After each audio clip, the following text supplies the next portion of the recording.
Hello everyone, thank you so much for joining me. My name is Paul F. Verhoeven. The F stands for Francis. Please don't hold that against me. I'm an author, a broadcaster, entertainer, and I've actually written a book. It's called Electric Blue, and it's right behind me. It's the pink and blue one. Now, thank you so much for coming along. Obviously, at this particular time, we can't be in libraries physically. During the tour for my first book, Loose Units, I really enjoyed hopping from bookstore to bookstore and library to library, often with my dad in tow, and it was a really enjoyable journey. So I'm really sorry that we couldn't be together in person, but now this will be immortalized forever. I believe that this video will outlast any kind of nuclear apocalypse that we live through. So if you're watching this from a fallout shelter, hello, and this used to be a called a Hawaiian shirt. Where to begin? So when I was about 7 years old, I realized that my dad was a cop. He was a cop in the 80s in Sydney. He lived through some incredibly insane, awful, stressful, horrifying stuff. And obviously I grew up with a bit of a complex. I wanted to, kind of be as heroic as him. A couple of years ago, I sat him down and basically got him to talk me through what he lived through as a police officer in the roaring, terrifying, corrupt 1980s. He was stationed over at North Sydney, in fact, and I wrote a book about it. I wrote a book called Loose Units, and it's effectively The Princess Bride with guns and car chases. So it's me and Dad in the present day going through his case files and then snapping back to the 1980s when a 21-year-old John Verhoeven, my dad, was on patrol and was trying to be the best person he could be, was trying to be heroic, and was going through some pretty weird stuff. So that's Loose Units. And Loose Units was really enjoyable. It went really well. And what happened after that was Dad and I were sitting around twiddling our thumbs because the interview sessions for Loose Units kind of couldn't stop. Dad I'd let the genie out of the bottle with Dad and his stories of his time on the force. He was telling me stories of, a woman who was shorn in half under a train carriage and he had to hold her in two pieces while she passed away. He encountered a witch, he stopped jewelry heists, there were car chases, there was intrigue, and there was a love story because Dad met my mum on the force. And after 2 weeks, which if you're watching Dad, it's probably a little bit fast for that sort of thing, they got together and they got engaged and they had me. Again, very, very quick. So Loose Units became this really wonderful adventure, but we weren't done yet. So we started getting together every week and kind of just trying to recapture the magic. And we realized that Dad had all these cases that didn't make it into the first book. And so we started doing Loose Units, the podcast. And that's been, I think, 2.5, 3 years. And we've had over 2 million listens. We have listeners all over the world. We've done live shows all over Australia. And like I said, we've done appearances at libraries and bookstores. And obviously that's something that we can't be doing right now, which is a real bummer. But we do have this. So it's really nice to have you all here. Now, the reason I set up what Loose Units is because my new book, Electric Blue, is actually a sequel to Loose Units. Now, after Dad finished his time on patrol, just being a uniformed police officer, and one of the things about Dad is he's very proactive, and like me, I've been diagnosed with ADHD, in case you couldn't already tell. And one of Dad's things was he just was always pursuing work. He was very restless, and he and his partner Julian at the time would effectively go out and try and, just actively pursue work because police is a reactive industry. It's weird. You see a problem and you go and clean up. But Dad and Julian thought, what if we actually try and solve crime, solve problems? The thing is, that's not the job of a patrol officer technically. That's the job of detectives. Dad really wanted to be a detective.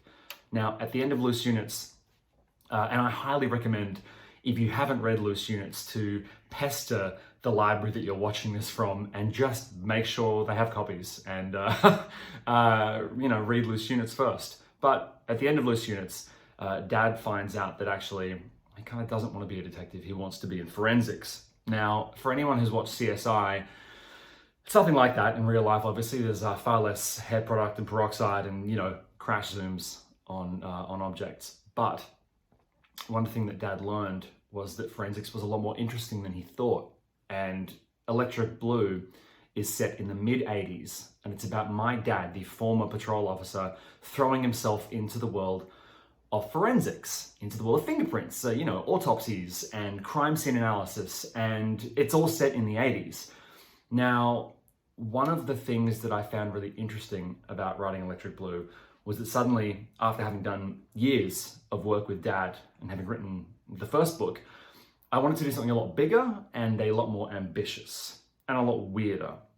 Because one of the things that I discovered was that people really resonated with the story of Dad and I, as a father and son, coming to understand each other better. Now, I never completely understood why Dad wanted to talk me out of being a cop, and I always assumed it was due to some, deep-seated character flaw or something. I always thought it was because I wasn't good enough. Obviously, they say dress for the job you want, and as you can see from my shirt, I wanted to be a detective in Hawaii in the 80s. I just grew up worshipping, detective work and crime solving, and I never thought I had what it took, and apparently neither did Dad. So Electric Blue is sort of an exploration of Dad's time in forensics, but it's also kind of a really deep dive into what it's like to be a son who has a dad who is a hero cop who fights crime, gets into car chases, and is basically a modern day 80s style Sherlock Holmes.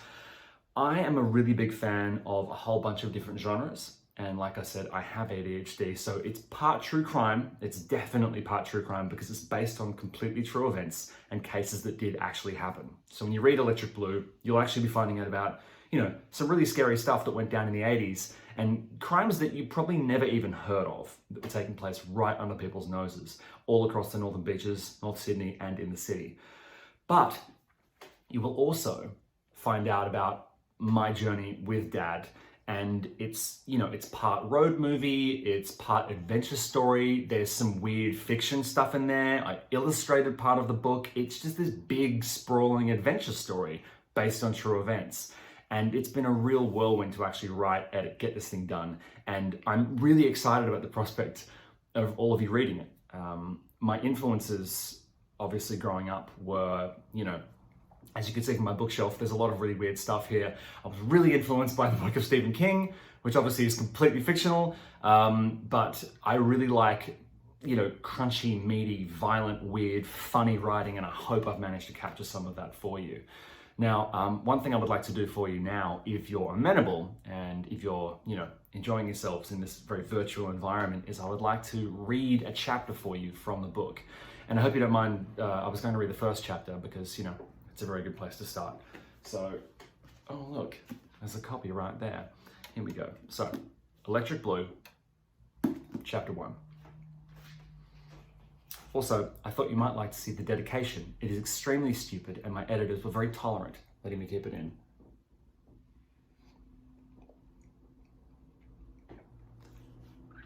If that's just giving you any idea of what kind of book this is. Here we go. Oh, wow. Chapter 1. Cop to it. There's blood everywhere. A murder has been carried out and only I can solve it. This, I think, is shaping up to be a really good book. I'm 11. I'm in a cavernous bookstore at Warringah Mall with my dad, John. He's an ex-cop and he's over by the thriller section. But before he wandered off to busy himself, he guided me to a shelf. This shelf right here. Then he reached up and handed me a book. The book is called Who Killed Harlow Thrombey, and much like me, it weighs almost nothing. I'm tall and lean and very bored, and I'm sad. I'm very sad, and I don't know why. Maybe Dad knows. Maybe that's why he brought me shopping. The book isn't a normal book, not like the one you're holding.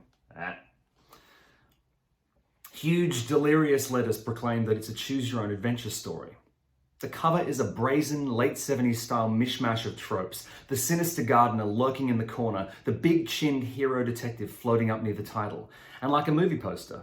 It's like a movie poster, I think to myself, turning it over in my hand. A movie poster on a book. What a world. Dad is eyeing me from across the store. He's wearing an expression one wears when hoping not to startle a deer. I open the book. That heady new book smell reaching my nose almost instantly, you know the one. And I'm worried that after years of completely bouncing off the written word, this book will offer me nothing. I have ADHD, you see. My brain just sort of wanders off after a few pages whenever I try to read. I enjoy the first few pages, the promise the book holds, but then I fear that the ADHD will take control again. ADHD, Attention Deficit Hyperactivity Disorder. Ever tried to wrestle with ADHD? Imagine your brain, your focus, your drive, your attention as a plume of smoke. Got it? Thick, cloying, sweet smoke swirling churlishly around your head. Now, imagine someone standing in front of you. They're waving. You should probably wave back. There we go. Now you're both waving. And what's that he's holding? A big glass bottle. He's handing it to you. He's seen something shiny and run off after it. Just you and the bottle now, kid. Now, do me a favor, would you? Try to get the smoke back into the bottle. No, I'm serious. That's what ADHD is like. 11-year-old me, God, I'm adorable, looks up at Dad again. See how hopeful he is? He wants me to read the book. I can tell. He wants me to make an effort. When I was a kid, my dad was a cop. He's not a cop at this point, mind you. He's a firefighter. And as I stand there in the bookstore, walls of great works towering around me and my dad's great works practically wafting off him like a highway mirage, I wonder what it must be like for a person like him to have a kid like me. Because it's bizarre growing up with a larger-than-life father, let me tell you. Dad spent years in general duties, which just means he was a regular beat cop, in uniform, patrolling the streets and relentlessly pursuing leads. Then he headed to forensics. You know, all the really gory stuff. Corpses, fingerprints, trace evidence, digging up bodies, autopsies, snappy one-liners. A weird career path, to be sure, but Dad's a weird guy. He's walked over now, trying to act casual. So I humor him and begin to lazily peruse the book he handed me. And there, right there, on the second page is... wait. A choice. This book is going to let me choose. If my idiot brain wants to run away with itself and pursue leads, pursue what-ifs, run down forgotten alleyways, the book will actually encourage it. Unlike regular books and real life, this story in my hands encourages do-overs. I look up at Dad, wonder in my eyes. Is real police work like this? I ask, holding the tiny paperback aloft. Dad looks down at me, smiles, a smile which upon reflection is a little too sad to burden a kid with, and says, "No, mate. If I made a mistake when I was a policeman, I had to live with it." Dad takes the book from me and kind of tunes out for a moment, clearly thinking something over. I just sort of watch the guy holding the book in his hands, thinking. He looks around the store, smiles at me, and heads to the counter. He pulls out a huge leather wallet, distended from 1,000 compressed business cards crammed inside, draws out a crinkled note, smooths it, and hands it to the cashier. She rings up the purchase, and Dad hands me the book in a brown paper bag. Then we head home. Because of the unique yet exhausting way my brain works, you're going to have to keep up with my ricocheting between the present and the past. Now, it's 26 years later, and my folks live somewhere else. But it's okay, we're still home. They're home. We're currently standing outside my parents' cozy little apartment. They've lived here for a touch over a year, and it's so immaculate, so carefully curated and stacked with artisanal, minimalist pieces of design and art that you'd be forgiven for thinking you're standing in a film set. Let's head on in. You can leave your shoes on, just don't drag any mud in. We'll just head down these stairs and knock. It's okay. Don't be nervous. Dad is lovely. Weird, but lovely. Those two things aren't mutually exclusive, at least not in my family. What we're about to do, friends, is sit down with Dad and find out where I went astray, if indeed that's what I did. Why wasn't I capable of doing what he did? And why are we so different? He's a man of focus, of drive, of grit. I'm the exact opposite, and that point of difference has been eating me up, as much as I hate to admit it. So I'm here for answers. I want to find out how Dad made the hard choices and why I struggled to make even the simplest of choices. Was it the ADHD? Was it cowardice? And why did the apple fall so far from the tree? Shh. Here he comes. It's actually Mum who opens the door. Mum, actual name Christine, beams at me and envelops me in a hug. She makes an elongated, delighted "ah" sound, as if she's surprised to see me, which is impossible because I called ahead. I think what I'm discovering as I get older is that Mum is perpetually stoked to see me, which is the kind of ambient affection that really keeps the emotional engine running on the low days. She ushers me into the living room. Your father is driving me insane, Paul. Dad looks up. Currently, the hero cop, ex-hero cop, is leaning over, refusing to bend his legs, combing the tassels on a lavish Persian rug with a hairbrush. He looks up at me with... Let's try that again. He looks up at me with an expression that says, I know you want me to look ashamed about this, but I'm not ashamed about this. These tassels were out of alignment, Paul. This had better not go in the fucking book, mate, Dad says aloud. Why would I put it in the book? I reply calmly, making a mental note to put it not just in the book, but right near the start of the book, so it sticks in everyone's memory. Dad places the hairbrush on a sideboard, asks me if I want anything to drink, ignores me when I tell him I'd like a whiskey sour, then sits. He picks up a leather-bound moleskine, carefully unwinding the elastic that binds the pages in place. I told Dad to take lots of notes on cases from his forensics years because they're the years he never talked about. I knew it would take him months to dredge this stuff up. And if I'm honest, his notebook is practically creaking. The damn thing is fit to burst, and I realize he's done to it what most men do to their wallets. Overstuffed it to the point where storing it in his jean pocket would give him a herniated disc. It's at this point that Dad notices the book I bought. It's gift-wrapped, carefully swaddled in coarse brown paper and crisscrossed with frayed twine. I hand it to him. He weighs the package, shaking it as if it was something other than a book. Did you wrap this? He asks, eyeing the small rectangular parcel. Yes, I lie. It was, in fact, wrapped by my wife, Tegan. She has the kind of dexterous hands that were born to pick locks. Thank God she avoided committing larceny in the past, or having ex-cops for parents-in-law would be a jot awkward. Dad pulls the bow and the string cascades to either side with a soft shh. He then peels away the paper, just the top at first, and stops. Peering out from the opening is the edge of a small paperback. In a decidedly dated font, bold and hugged by a red bar, are the words, choose your own adventure. Dad pauses and smiles at me. I think I know what this is, he says. I'll get to this tonight. Is this the crime one? Yes, I answer, returning his smile. The crime one. He looks at it again, a grateful expression playing across his face.